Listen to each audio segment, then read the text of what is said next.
નમસ્કાર, કરંટ ટોપિકમાં આપનું સ્વાગત છે. આપની સાથે હું છું પાર્થ મોદી. દર્શક મિત્રો, કરંટ ટોપિકમાં આજે વાત કરવી છે જે મુદ્દો ક્યાંક હવે વૈશ્વિક લેવલે, ગ્લોબલ લેવલે ખૂબ જ ચર્ચાનો વિષય બન્યો છે, અને એ છે ઇઝરાયલ અને હમાસ વચ્ચેનું જે ચાલી રહેલું યુદ્ધ.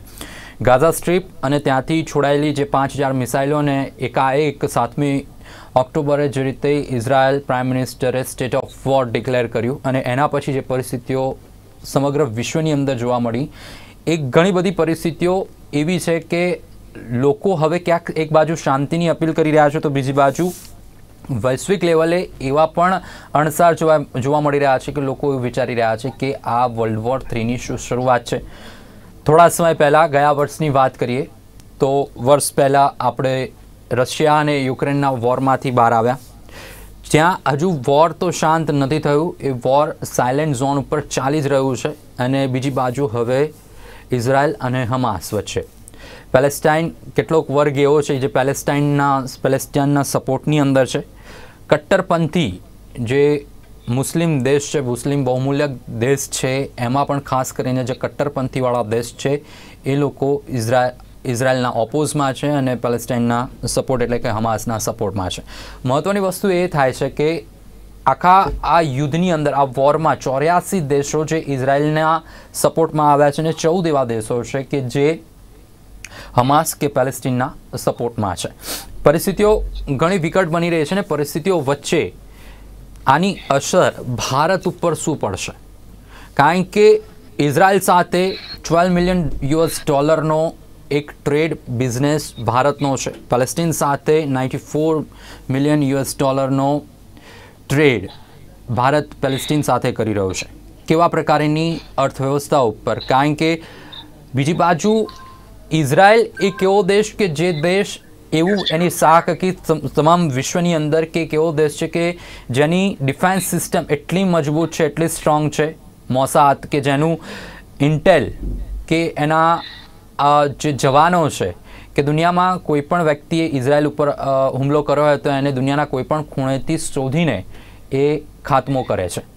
ક્યાંક પોતાની સાખ બચાવવા માટે પણ આ યુદ્ધ હવે ભયંકર સ્થિતિમાં પહોંચી રહ્યું છે. ક્યાંક પોતાની સાખ બચાવવા માટે ઇઝરાયલ હવે કોઈ પણ રીતે ગાઝા સ્ટ્રીપમાં જે હમાસના જે અડ્ડાઓ છે કે જે જગ્યાઓ છે એને કોઈ પણ રીતે બક્ષવા નથી માગતું.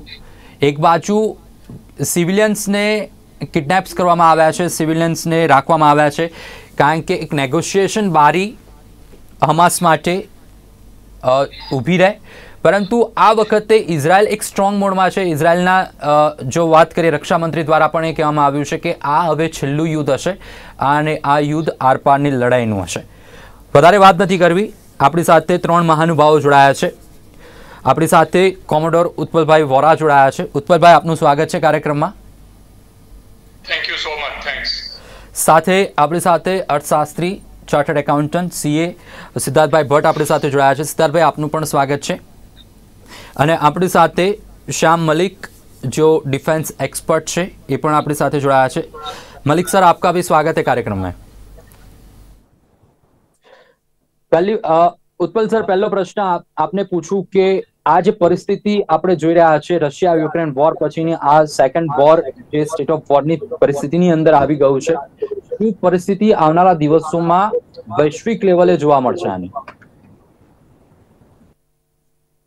પાર્થ, જે રીતે લાસ્ટ 72 અવર્સ ઓલમોસ્ટ 78 અવર્સની અંદર જે હમાસ અને ઇઝરાયલ વચ્ચેનો જે યુદ્ધ છે અને જે રીતેનો પ્રોગ્રેસ થઈ રહ્યો છે અને જે જાતના stated the kind of opinions આવી રહ્યા છે એ ઉપરથી લાગે છે કે ઇઝરાયલે એનું પોતાનું મન બનાવી લીધું છે અને Israel is going to retribute or to a level where એની હમાસની જે વોર વેજિંગ પોટેન્શિયલ છે એને બિલકુલ decisively defeat કરી કરી દેવા માંગે છે. હવે now the situation is that કે સૌથી પહેલા we have to agree on one fact that terrorism અને terrorist organization ગમે ત્યાંથી ઓપરેટ થતા હોય they cannot be any justification for that and they have to be condemned. Therefore, what Hamas has done, and it is not at all justifiable, and especially when it comes, for the human against the humanity, and એમાં પણ, young children, and also women and old people. So it is not Right. justifiable at all, and it has to be condemned in an unequivocal manner, in a wholehearted manner. There is no doubt on that. But if you have to take an analysis of the ongoing war or a war-like scenario, then we also have to pay some attention to the other details also. કારણ કે જે રીતે આ ઇઝરાયલની અંદર first of all intelligence failure થઈ અને Mossad, Israeli defence forces, નેતન્યાહુ himself અને નેતન્યાહુની government, they have no answer for that. They have lot of egg on their face, and in due course of time they will have to answer to the people of Israel as to how they miserably failed. અને આ જાતનો massive the scale of operation, how a organization called Hamas launch it against Israel, અને Israel ને Mossad ને support કરતી even CIA, which has got billions of dollars worth of budget every year, અને એને જે એને સ્ટ્રેટેજિક અલાય તરીકે એને ગણવામાં આવે છે, જેને માટે મિડલ ઇસ્ટ અને વેસ્ટ એશિયા એટલું બધું ઇમ્પોર્ટન્ટ છે, અને તેમ છતાં MI5, German intelligence, US intelligence, the Israeli intelligence, nobody has come to know about it. Such massive scale of operation is unbelievable. અને માટે જો I firmly believe, અને જ્યાં સુધી કોન્ટ્રાડિક્ટરી ઇન્ફોર્મેશન બહાર ના આવે ત્યાં સુધી I am 100% sure on this issue કે જે જાતનું લોજિસ્ટિક સપોર્ટ, જે જાતનો હાર્ડવેર સપોર્ટ, જે જાતના વોર વેજિંગ પોટેન્શિયલ પ્રોવાઈડ કરવામાં આવ્યા, જે જાતને એનું વેલ એક્ઝિક્યુશન કરવામાં આવ્યું, એ ઉપરથી જોવામાં આવે છે કે આજુબાજુના neighbouring the Arabic states, and am I particularly Iran and Turkey or Syria must be deeply involved in it. અને માટે it is very important, તમે જે સવાલ પૂછ્યો કે ભારત માટે આની શું અસર પડશે અથવા વૈશ્વિક સ્તરે આની શું અસર પડી શકે. Now ગાઝાની અંદરથી it is not the first time કે ઇઝરાયલનો કંટ્રોલ હતો. 1967 ની અંદર પણ આ સેમ વસ્તુ રિપીટ થયેલી છે. 1973 ના યોમ કિપુર વોર વખતે પણ આ જાતની જીત ઇઝરાયલને મળી હતી. માટે જે કંઈ અત્યારે સ્ટેટમેન્ટ આવી રહ્યા છે from the Israeli leadership, that these are all emotional statements, અને these statements are necessary for regaining the honor of Israel. There is no doubt on that. But how far Israel will be allowed to go, or Israel can go, is a question, because Gaza is a built up area, અને એની અંદર આજે હમાસના operatives છે, they all have got intermingled or mixed with the population, and now it is a door to door fight likely to take place in the Indo-region. The population of Gaza Strip is 1.4 million near about, અને એની અંદર આ બધાને શોધીને એને isolate કરી અને એને execute કરવા, it is not going to be a matter of 1 or 2 or 5 weeks. It is going to be a long haul. અને આ બધું જ્યારે થાય ત્યારે Arab countries, Arab League of Nations, how do they view that? અને કઈ જાતનો support એને મળે છે, that is of a critical importance. Now Iran has very clearly said we have nothing else to do. UN Security Council ની અંદર Russia and China, they have refused to condemn Hamas. Similarly, USA wanted to bring in a resolution, but they have not been allowed to bring in that resolution against Hamas. આ બધી situation ની અંદર over a period of time the groupings will start taking place. Definitely. અને આ જે જાતના groups form થાય એની અંદર that's the major issue. That's the initial event for going to World War III. Malik sir, coming to over you. Sir, જે આ પરિસ્થિતિ સર્જાઈ છે કે ગાઝાની જે બોર્ડર સ્ટ્રીપની વાત કરીએ, ગાઝા સ્ટ્રીપ એટલી કઈ સક્ષમ જોવા નથી મળતી, પરંતુ એની અંદરથી 5000 જે મિસાઇલ એક સાથે છોડવામાં આવી. આ પહેલા તો આ પ્રોવાઈડ ક્યાંથી થયું હશે? આ જે મિસાઇલ્સો છે, સૌથી મોટો સવાલ એ થઈ રહ્યો છે. બીજી બાજુ ઇઝરાયલનું ફેલિયર ઇન્ટેલિજન્સે જે રીતે ઉત્પલ સરે વાત કરી, સેકન્ડરી વસ્તુ એ છે કે ગ્રુપિઝમ, જે રીતે સર કહી રહ્યા છે કે હવે જો વિશ્વ બે ભાગોની અંદર વહેંચાઈ જશે તો વર્લ્ડ વોર III ડેફિનેટલી ક્યાંક એના અણસાર વાગશે. What do you think, sir? It's a initiatory of World War III. We are going to a World War III. What do you say, sir? See, let's go into the history of this Indian Palestinian history. Palestinian, in the best of their most secular form, when Hanafi, Mushrafi, and Yasser Arafat, etc., were leading the Palestinian, even then they were supporting Pakistan on Kashmir issue.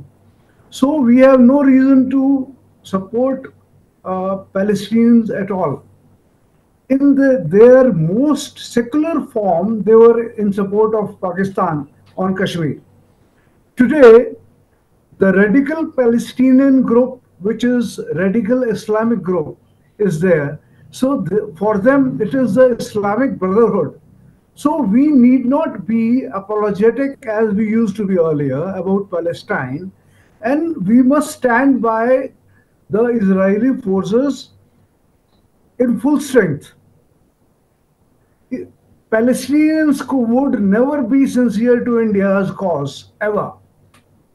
They were not when Al-Fatah was ruling there. They were not. Hamas cannot be trusted at all by India. So we need to keep this in mind. Definitely, but પરંતુ જે રીતે Malik sir વાત કરીએ કે ભારત દેશ કે જેને ક્યાંક ડાયરેક્ટ કોઈ લેવા દેવા નથી આ યુદ્ધ વચ્ચે હાલના ધોરણે, તેમ છતાં પણ ઘણો એવો વર્ગ છે ઇન્ડિયાની અંદર કે જે પેલેસ્ટીનને સમર્થન કરી રહ્યો છે. See, our internal dynamics and the Palestinian dynamics are far away. There are thousands of miles of difference between our internal dynamics and the Palestinian dynamics. So we need not really bother much. We should give our moral support to Israel.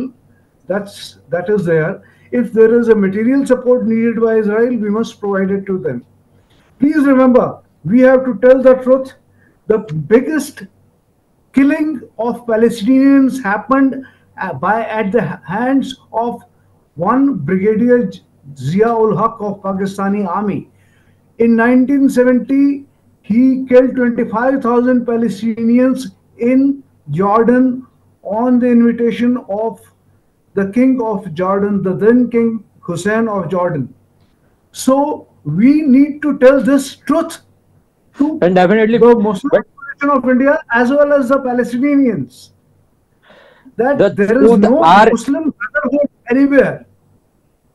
Definitely, but the situation is right now, sir, truth are misunderstanding and misguided totally, because Pakistan is directly supported Palestinian thinking Pakistan is favor to us.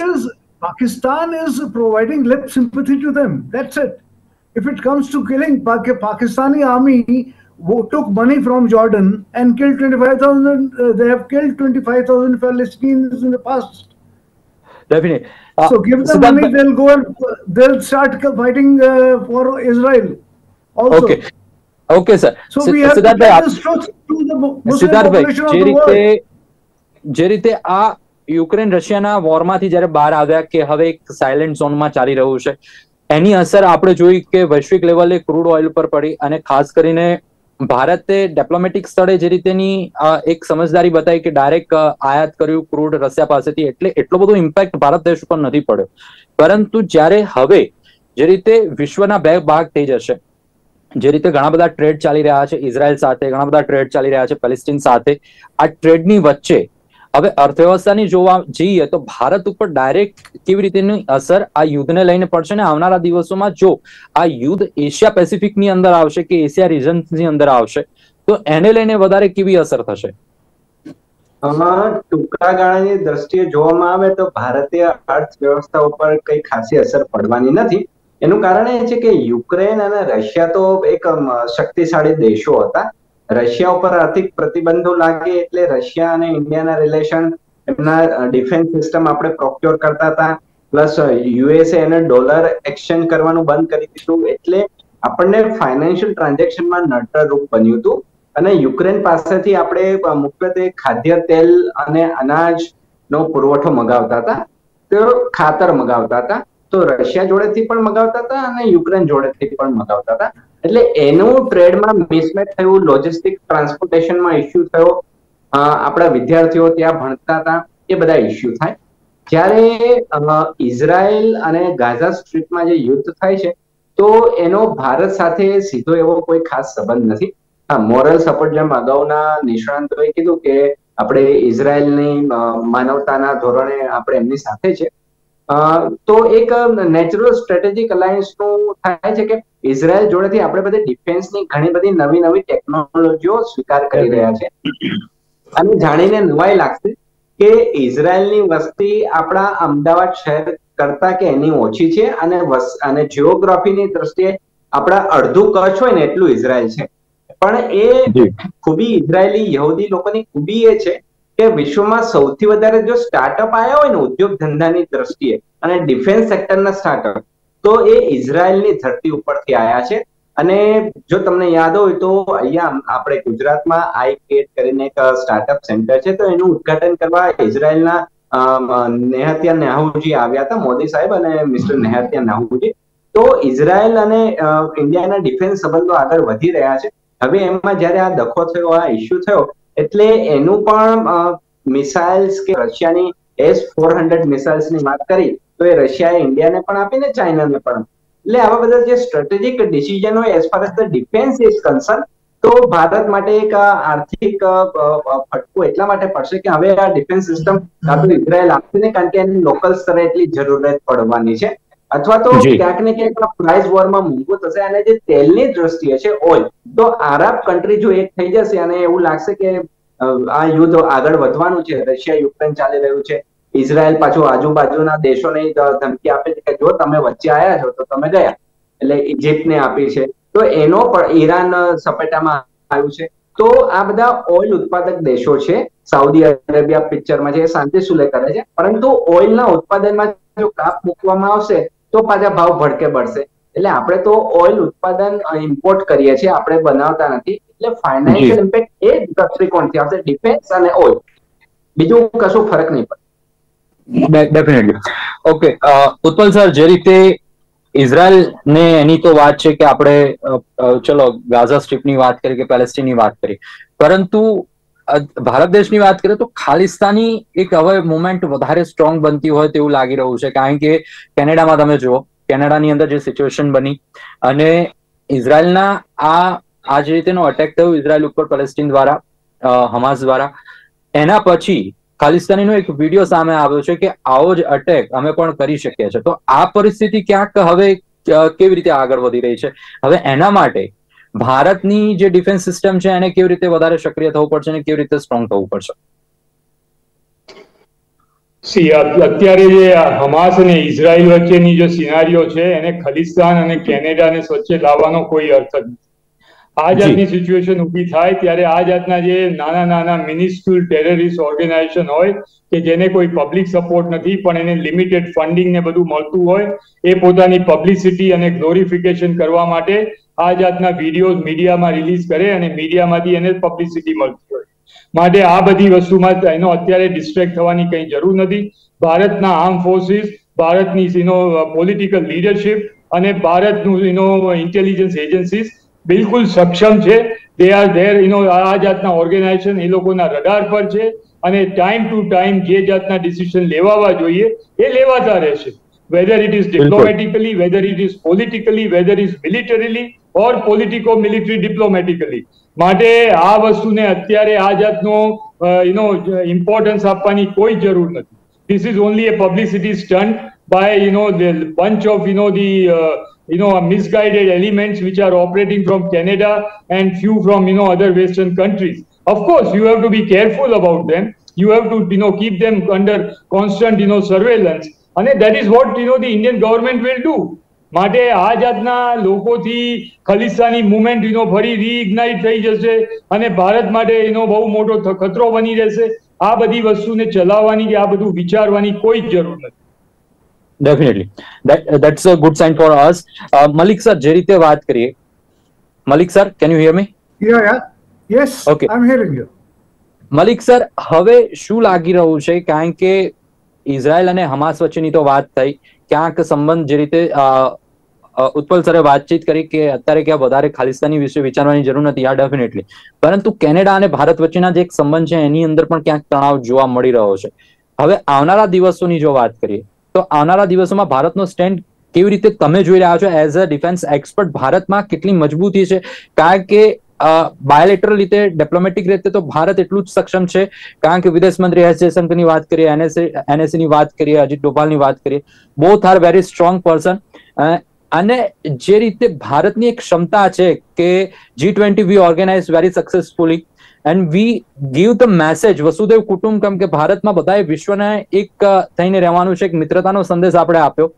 તો હવે ભારતની એક strategy આવનારા દિવસોમાં કેવા પ્રકારની રહેશે? See, I'll tell you. As far as Khalistani movement is concerned, we need not worry about Khalistanis at all. Definitely. They are a minority movement, largely based in US, Canada, and UK. These are all Khalistanis they were exported by no less than Mr. KPS Gill when he wiped out the Khalistani movement from Punjab. The deal he had with these low-level performers was, get me the leaders, I'll export you to Canada. So they are all foot soldiers of Khalistanis who had surrendered their leaders to KPS Gill and Punjab police in the past. So that is their background. So they have no intelligence to do anything of any consequence to India. The biggest harm they've done to any country is Canada itself, when they bombed that aircraft in which over 200 Canadian citizens died and about 50 Indians died. So that is their intellectual level. We have to understand this. And Khalistani movement has got no support in India at all. If it is there, it is very minuscule support they have, and there is no intelligentsia in their support. That's one thing, as far as Khalistani is concerned. The second thing is, India of today is not India of the past. India of the past was a punching bag. Anybody would come and punch us and go away, and we would offer the other thing to them.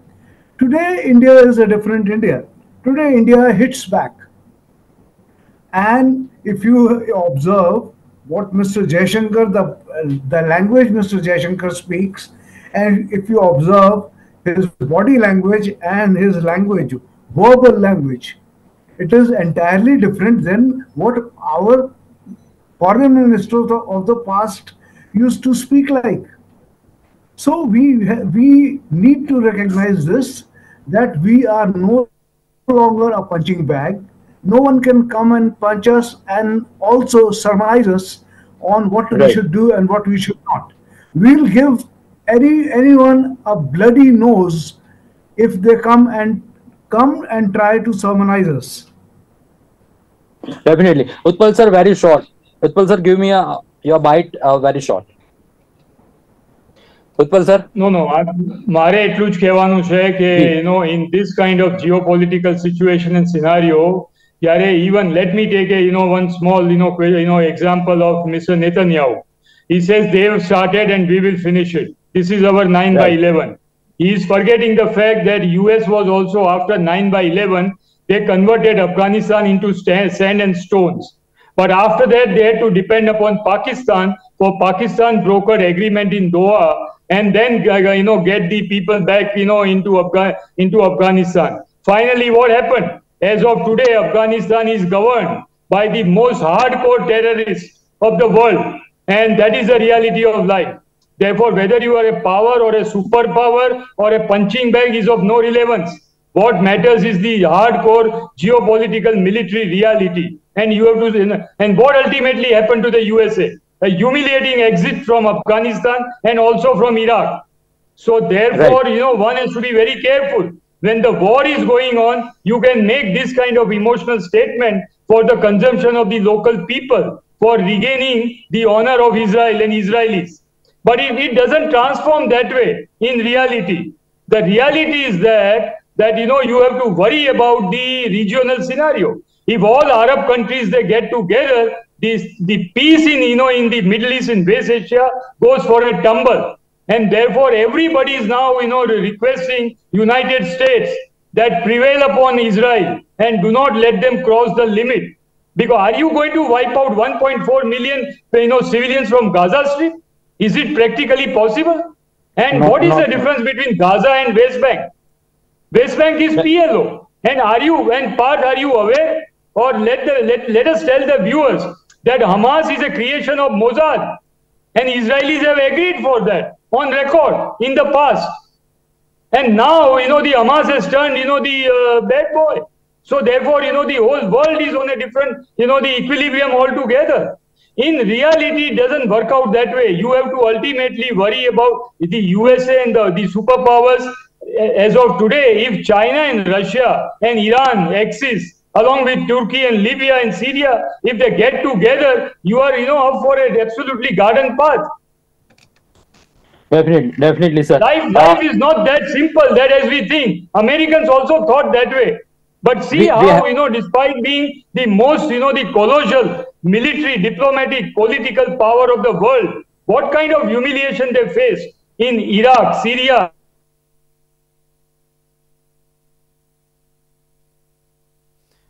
Definitely દર્શક મિત્રો, જે રીતની વાત થઈ expert સાથે કે ખૂબ મહત્વની વસ્તુ છે, અને ખાસ કરીને આ મુદ્દા ઉપર ક્યાંક ભારત ઉપર અર્થવ્યવસ્થાને લઈને આપણે વાત કરીએ છીએ તો હજુ ક્યાંક એટલી અસર નથી જોવા મળતી, પરંતુ આગળના સમયમાં આ વસ્તુની અસર મોટા પ્રમાણમાં જોવા મળી શકે છે. ખેર, આશા તો એ જ રાખીએ કે યુદ્ધથી કોઈ સમસ્યાનું હલ નથી, પરંતુ વૈશ્વિક લેવલે, ગ્લોબલ લેવલે દેશની અંદર તમામ દેશોમાં એક શાંતિ સ્થપાય, અને જે રીતે ભારતે એક સૂત્ર આપ્યું વસુધૈવ કુટુંબકમ, અને ભારત એક વિશ્વ મિત્ર તરફ આગળ વધી રહ્યું છે, એ દિશામાં તમામ દેશો આગળ વધે એ ખૂબ જરૂરી છે. આશા રાખીએ છીએ કે યુદ્ધ પૂર્ણ થાય અને શાંતિ સ્થપાય તમામ વિશ્વની અંદર, એ આશા સાથે કાર્યક્રમને અહીંયા પૂર્ણ કરીએ છીએ. આવતીકાલે ફરીથી મળીશું એક નવા વિષય વસ્તુ સાથે. ત્યાં સુધી મને રજા આપશો. નમસ્કાર.